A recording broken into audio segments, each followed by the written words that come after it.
गंगा नदी के बारे में पढ़ेंगे जो सीटेट एसएसटी के एग्जाम में या आप कोई भी एग्जाम दे रहे हो सबके लिए इम्पोर्टेंट है।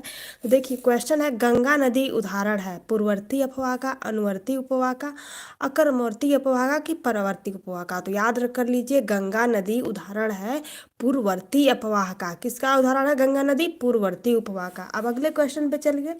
आई होप कि पहला क्वेश्चन आप लोग को याद हो गया होगा। बांग्लादेश में गंगा नदी को पुकारा जाता है, बांग्लादेश में गंगा नदी को पुकारा जाता है तो पद्मा से। बांग्लादेश में पद्मा, बांग्लादेश में गंगा नदी पद्मा, ऐसे याद करिए, बांग्लादेश में गंगा नदी को पद्मा। ठीक है, तो याद हो गया होगा आप लोगों को। गंगा, अब देख लीजिए, थोड़ा सा पढ़ लीजिए इसके बारे में। देखिए, गंगा हरिद्वार के मैदानी भागों में प्रवेश करती है, झारखंड की सीमा पर स्थित राजमहल की पहाड़ी के उत्तर की ओर प्रवाहित होती हुई पश्चिम बंगाल के फरक्का नामक स्थान पर बांग्लादेश में प्रवेश करती है। कौन सी देश में? फरक्का नामक स्थान पर बांग्लादेश में प्रवेश करती है। यहाँ इसे पद्मा के नाम से जाना जाता है। अब देखिए, बांग्लादेश में प्रवेश करने के बाद गंगा नदी को निम्नलिखित में से किस नाम से जाना जाता है? तो पद्मा नाम से जाना जाता है। ठीक है, अब देखिए, बांग्लादेश में प्रवेश प्रवांत गंगा क्या कहलाती है? तो पद्मा कहलाती है। सुंदरवन डेल्टा का निर्माण करने वाली नदियां क्या हैं? तो गंगा और ब्रह्मपुत्र हैं। सुंदरवन डेल्टा का निर्माण करने वाली गंगा और ब्रह्मपुत्र हैं। अब चलिए यहाँ पे देखिए, गंगा की जलोढ़ मृदा की गहराई, एक मिनट, आप लोग को दिख रहा है ना? गंगा की जलोढ़ मृदा की गहराई भूमि सतह के नीचे लगभग कितनी है? तो 6000 मीटर तक होती है। गंगा की जलोढ़ मृदा की गहराई भूमि सतह के नीचे लगभग कितनी होती है? तो 6000 मीटर होती है। और आप लोग कमेंट बॉक्स में बताइए कि गंगा की कुल लंबाई कितनी है। सभी लोग कमेंट में बताइएगा। अब चलिए ये देख लीजिए क्वेश्चन नंबर 10। मंदाकिनी नदी किस जल प्रवाह अथवा मुख्य नदी से संबंधित है? मंदाकिनी नदी किस जल प्रवाह अथवा मुख्य नदी से संबंधित है? तो अलकनंदा से। ऑप्शन ए, मंदाकिनी नदी किस जल प्रवाह अथवा मुख्य नदी से संबंधित है? तो अलकनंदा से। अब अगला क्वेश्चन देखिए, अगला क्वेश्चन है हमारा, पूर्वी धौली गंगा सहायक नदी है तो काली नदी की। पूर्वी धौली गंगा किसकी सहायक नदी है? काली नदी की। अब देखिए, निम्नलिखित स्थानों में कहाँ पर भागीरथी एवं अलकनंदा नदियाँ स्थित हैं? तो देवप्रयाग में। भागीरथी और अलकनंदा देवप्रयाग में। ठीक है, अब यहाँ पर देख लीजिए, निम्नलिखित में से किस स्थान पर अलकनंदा तथा भागीरथी का संगम होता है? तो देवप्रयाग में।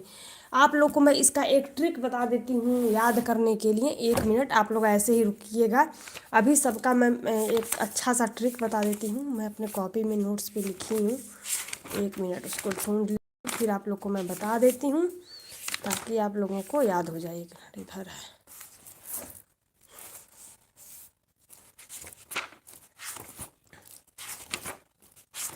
ये काफ़ी इम्पोर्टेंट है, बार बार पूछा जाता है, इसीलिए मैं आप लोगों को याद करवा देती हूँ।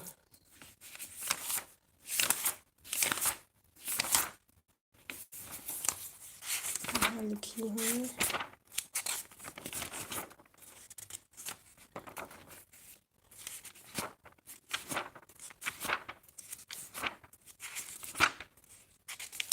बस आ गया। हिमालय, माउंट एवरेस्ट, काराकोरम श्रेणी,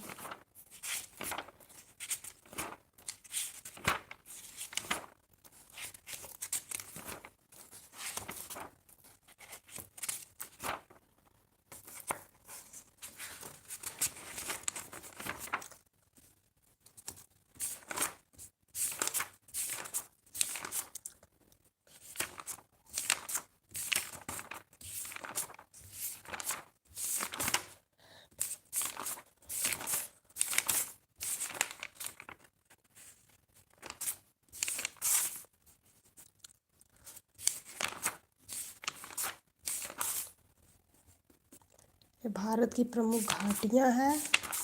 प्रायद्वीपीय पर्वत, पश्चिमी घाट और पूर्वी घाट है। पठार है। हाँ चलिए, मिल गया। देखिए, इसका ट्रिक है, आप लोगों को ट्रिक याद कर, नंद धोबी बीड़ी पी के मरा, नंद नंद धोबी बीड़ी पी के मरा। ठीक है, पंच प्रयाग याद करने का ट्रिक है।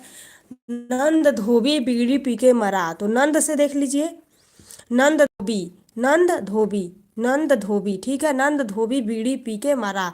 तो अलकनंदा और नंदाकिनी बराबर नंद प्रयाग, यानी कि नंद प्रयाग, अलकनंदा और नंदाकिनी।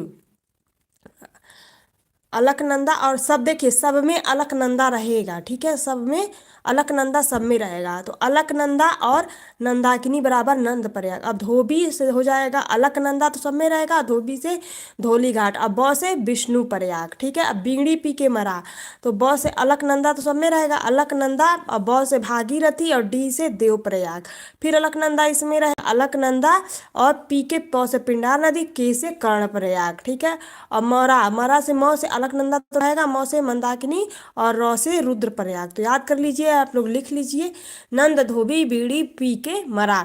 आई होप कि आज का क्लास आप लोग को अच्छा लगा होगा। अच्छा लगा तो लाइक कमेंट शेयर जरूर कीजिए। मिलते हैं आने वाले नेक्स्ट क्लास में।